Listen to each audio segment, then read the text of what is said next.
नमस्कार, मी संदीप चव्हाण आणि आपण पाहताय टॉप न्यूज मराठी. बीड जिल्हा 9 डिसेंबर 2024 रोजी संतोष देशमुख यांची निर्घृण हत्या झाली. 21 डिसेंबरला या जिल्ह्याचे एसपी तत्कालीन त्या काळचे अविनाश बारगळ यांची बदली झाली आणि त्यानंतर त्या ठिकाणी रुजू झाले नव्या दमाचे अर्थातच सिंग म्हणून ओळखले जाणारे नवनीत कावत, मूळचे राजस्थानचे. आणि त्यांनी या ठिकाणी आल्यानंतर बीडमध्ये एक आपली स्वतःची वेगळी ओळख निर्माण करण्याचा प्रयत्न केला. अर्थातच बीडची दहशत, गुंडगिरी मोडून काढण्याचा प्रयत्न केला आणि मग त्या माध्यमातून त्यांनी अनेक टोळ्यांवर मकोका अंतर्गत कारवाई केली. ज्यांना शस्त्र परवाने मिळाले होते आणि जे विना परवाने होते ते रद्द केले गेले. इतकंच नव्हे तर जो काही मराठा वंजारा हा जो काही जातीय त्या ठिकाणी वाद सुरू झाला होता तो टाळण्यासाठी त्यांनी पोलिसांच्या नेमप्लेटवर फक्त नाव ठेवलं आणि आडनाव गायब केलं. अर्थात त्यानंतर त्यांनी विविध प्रकरणांमध्ये, मग वाळू माफिया असतील, आणखी बाकीची काही दहशत माजवणारे गुंड असतील किंवा आणखी बाकी आपण ज्याला म्हणतो मटका वगैरे या प्रकारचे काही अड्डे असतील, हे देखील उद्ध्वस्त करण्याचा प्रयत्न केला. त्यामुळं या ठिकाणी नवनीत कावत यांची एक चांगला सक्षम पोलीस अधिकारी, पोलीस अधीक्षक म्हणून ओळख निर्माण झाली. आणि याच पोलीस अधीक्षकांना परवा अंबाजोगाई येथील एका संस्थेनं आधार माणुसकीचा या कार्यक्रमामध्ये त्या ठिकाणी आमंत्रित केलं आणि त्यांना विषय दिला मोटिवेशनल स्पीच, म्हणजे विद्यार्थ्यांना मार्गदर्शन करणं. समोर हजारो विद्यार्थी होते. आपण बघत असाल सेकंड विंडोमध्ये मी त्या ठिकाणी तो फुटेज देखील दाखवलेला आहे.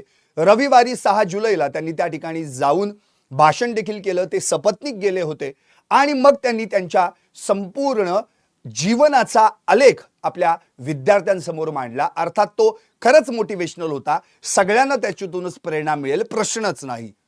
पण याच नवनीत कावत यांनी जो त्यांच्या जीवनाचा आलेख मांडला त्यानुसार त्यांनाच आता समोर आयडॉल ठेवून बीडच्या विद्यार्थ्यांना जर त्यांच्यासारखं बनायचं असेल तर पहिल्यांदा बीडमधील गुंडगिरी, बीडमधील दहशत, बीडमधील अशांतता नष्ट करणं अत्यंत गरजेचं आणि त्याची जबाबदारी नवनीत कावत यांच्यावर एसपी या नात्याने येऊन पडते.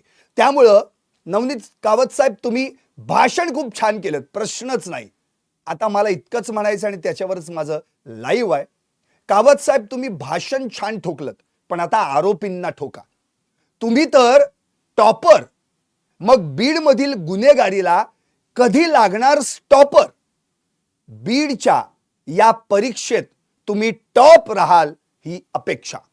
कारण आता जे तुमचं परवाचं भाषण आम्ही जे ऐकलं किंवा संपूर्ण मीडिया जे भाषण ऐकतोय ते सगळ्या सोशल मीडियावर देखील ते व्हायरल झालेलं आहे, चर्चा होतीये, मान्य आहे, प्रश्नच नाही. म्हणजे तुमचा मूळचा संघर्ष जर बघितला, एकतर मुळात तुम्ही सैनिकी शाळेमध्ये शिकलेला 7 वर्ष त्या ठिकाणी तुम्ही काढलीत. अर्थात तुम्हाला मुळातच तुमचं स्वप्न होतं IITN बनण्याचं. तुम्हाला काही मुळात सिव्हिल सर्व्हिसेसमध्ये यायचं नव्हतं. इयत्ता 6वी पासूनच तुम्ही बोर्डिंगमध्ये गेलेला आहात. तिथे चित्तोडगड म्हणून राजस्थानमध्ये जी सैनिकी शाळा आहे त्या ठिकाणी तुम्ही त्या ठिकाणी शिक्षण घेतलं आणि मुळात या सगळ्या याच्यामध्ये तुमची आई देखील एक टीचर आहे, शिक्षिका आहे, ज्या आत्ता देखील हेडमास्टर आहेत. तुमचे वडील भारतीय रेल्वे प्रशासनामध्ये त्यांनी काम केलेलं आहे आणि या सगळ्या प्रकरणामध्ये तुम्ही अतिशय महत्त्वाच्या गोष्टी समजून सांगितल्यात. एकतर तुम्ही सर्वसाधारण विद्यार्थी होतात असं तुम्ही म्हणालात. 60 ते 70% तुम्हाला मार्क्स मिळायचे इयत्ता 9वी पर्यंत आणि मग तुम्ही 10वीत गेल्यानंतर IITची तयारी करायची आणि मला त्यासाठी कोटा, म्हणजे राजस्थानमध्ये कोटा म्हणून आहे त्या ठिकाणी IIT आहे आणि तेथे तुम्हाला ॲडमिशन घ्यायची आहे असं तुम्ही म्हणाला होतात. त्यावेळी तुम्हाला मुळातच वडिलांची इच्छा होती की तुम्ही IPS बनावं किंवा IAS बनावं. पण मग वडिलांनीच तुम्हाला एक टार्गेट दिलं की जर तुम्ही या परीक्षेमध्ये म्हणजे 10वीमध्ये जर 80% मार्क्स मिळवले तर मी निश्चितपणे IIT करण्यासाठी तुला पाठवेन. आणि मग मात्र तुम्ही रात्रंदिवस एक केला. तुम्हाला तर निकनेम देखील त्या ठिकाणी पडलं 18 घंटे म्हणून, म्हणजे 18 तास तुम्ही अभ्यास केलात आणि या सगळ्या 10वीच्या परीक्षेमध्ये तुम्ही चांगल्या मार्कांनी उत्तीर्ण झालात. इतकंच नव्हे तर तुम्हाला जवळपास 86.4% इतके मार्क्स देखील मिळाले. आता याच्या आधी तुम्ही कधीच टॉप आला नव्हता. पण त्यावेळी जेव्हा तुम्ही शाळेत विचारलं की टॉप कोण आलेला आहे, कारण की त्यावेळी काही मोबाईल्स नव्हते, मग तुम्ही एखाद्या नेट कॅफेमध्ये जाऊन त्या ठिकाणी रिझल्ट वगैरे पाहिला असाल.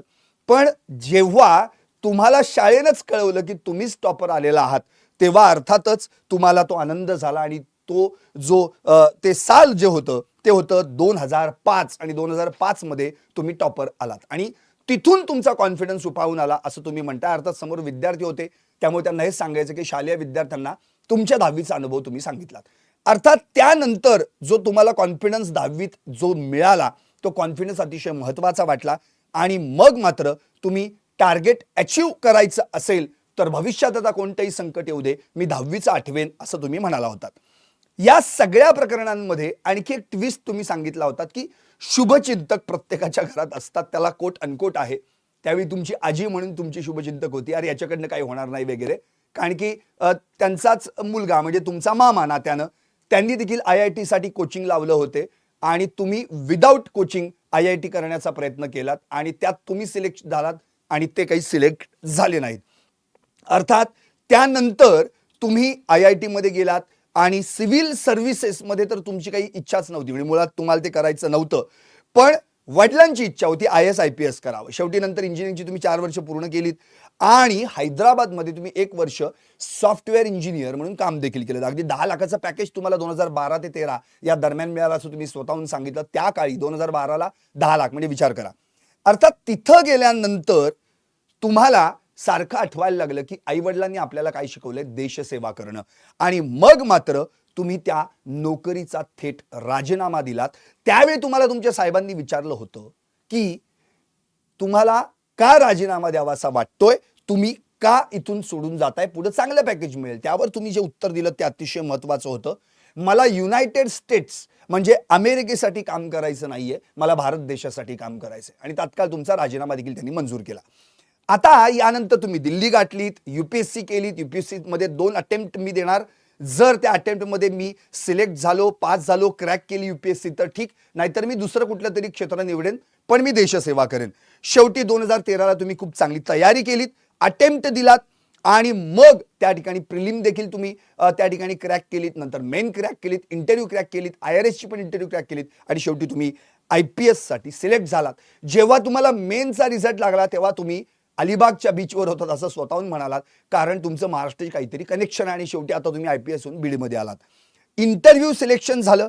हे सगळं झाल्यानंतर ज्यावेळी आता तुम्ही सांगितलं की चॅलेंजेस माझ्यासमोर येतात, तेव्हा मला UPSCचा अभ्यास आठवत नाही, मला आठवतो तो 10वीचा अभ्यास. आता मला याच विषयावर बोलायचंय. खरं तर तुम्ही अतिशय उत्तमरित्या तुमचा सगळा प्रवास मांडलात, याबद्दल प्रश्नच नाही. आता आधार माणुसकीचा या कार्यक्रमात तुम्ही गेला होतात, आता आधार कावतांचा. बीड जिल्ह्यातल्या प्रत्येक सर्वसामान्य जनतेला आणि तुमच्यासारखं बनण्याची इच्छा बाळगून असलेल्या प्रत्येक विद्यार्थ्याला खरी गरज आहे ती तुमच्या आधाराची. कारण या बीड जिल्ह्यात जेव्हा तुम्ही आलात त्याच वेळी या बीड जिल्ह्यामध्ये एक मोठं प्रकरण घडलं होतं जे अख्ख्या महाराष्ट्रभर चर्चेला गेलं, अर्थात संतोष देशमुख हत्या प्रकरण.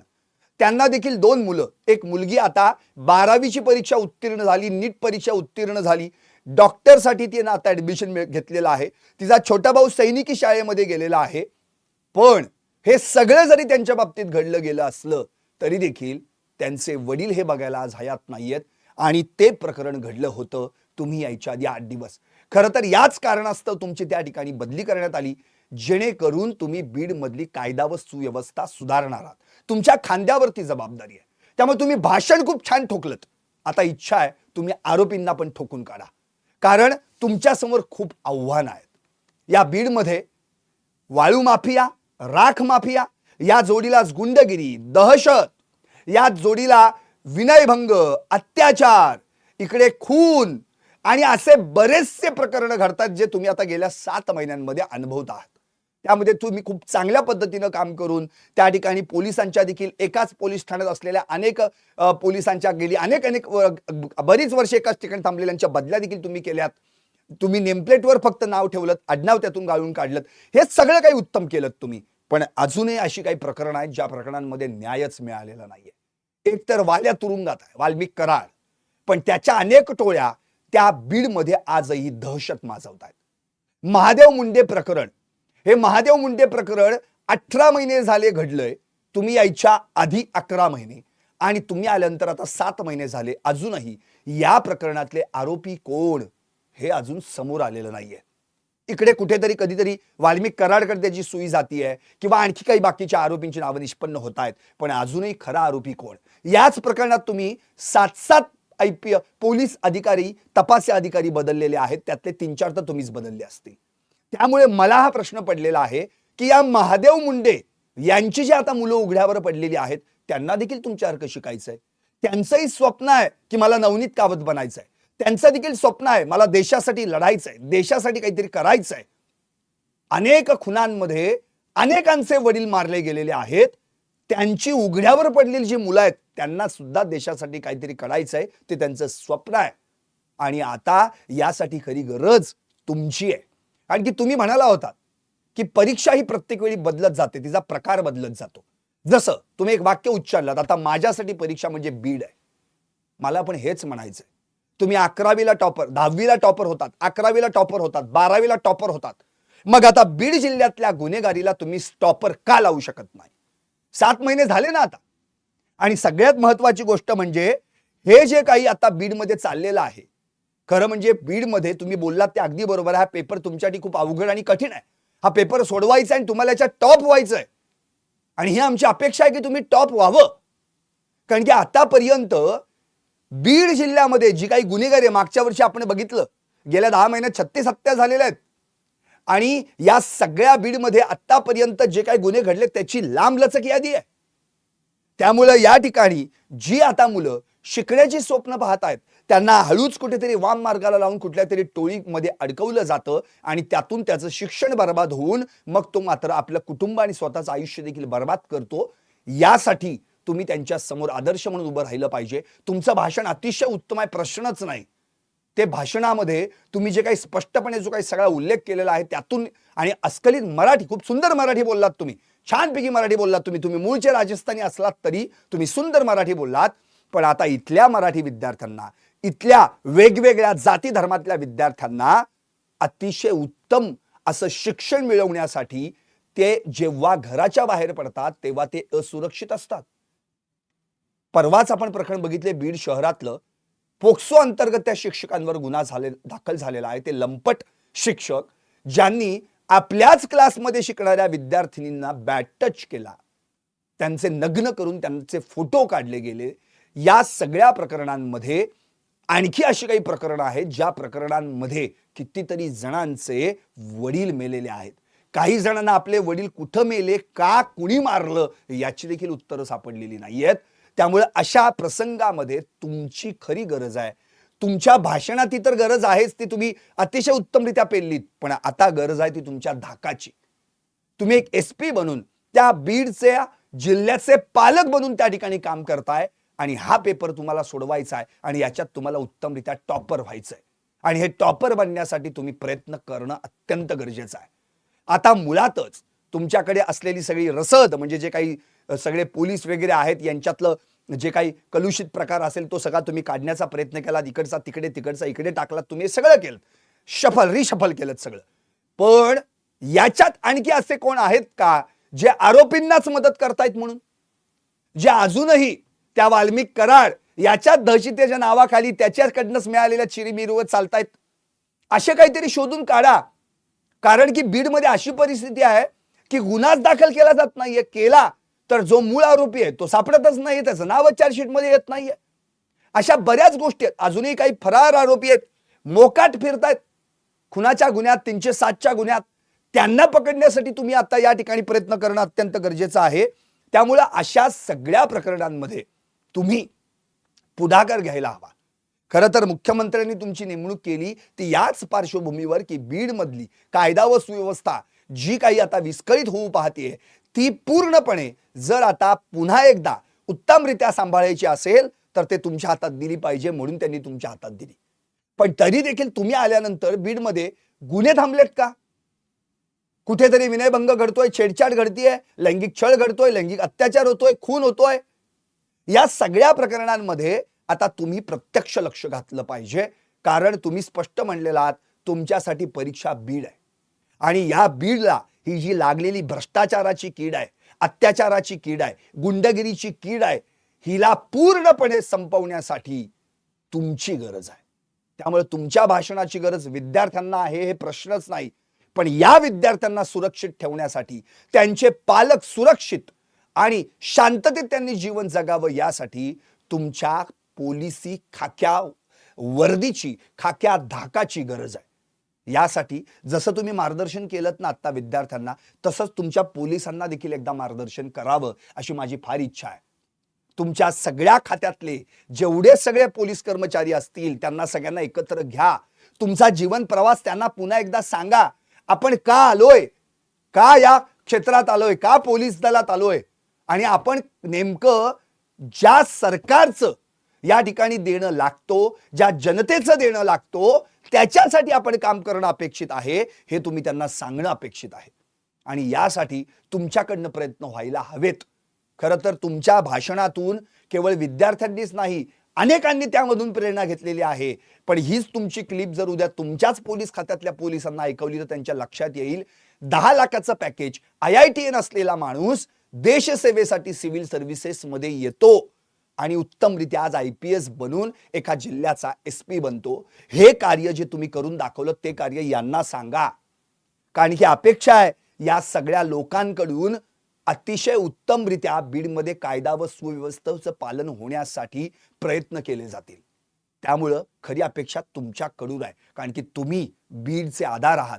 आधार माणुसकीचा, तसंच आधार बीडचा, म्हणून तुमच्याकडे बीडची जनता बघतीये. या सगळ्या पालकांच्या पाल्यांना देखील तुमच्यासारखं बनायचंय, देशसेवा करायची आहे. आणि सगळ्या पालकांची इच्छा आहे की आमच्या मुलांनी देखील अतिशय निर्भयतेने शिकावं, मुलींनी शिकावं, पुढे जावं, मोठं बनावं. यासाठी माझी कळकळीची विनंती आहे तुम्हाला की जसं तुम्ही भाषण ठोकलत ना तसं आरोपींना ठोका. कावत साहेब तुम्ही तर टॉपर, मग का बीड जिल्ह्यातील गुन्हेगारीला लावत नाही स्टॉपर? खरं तर हा बीडचा जो पेपर आहे, बीडची परीक्षा आहे, या परीक्षेत देखील तुम्ही टॉप राहावं अशीच आमची अपेक्षा आहे. पाहत रहा टॉप न्यूज मराठी. आपला महाराष्ट्र, आपली बात.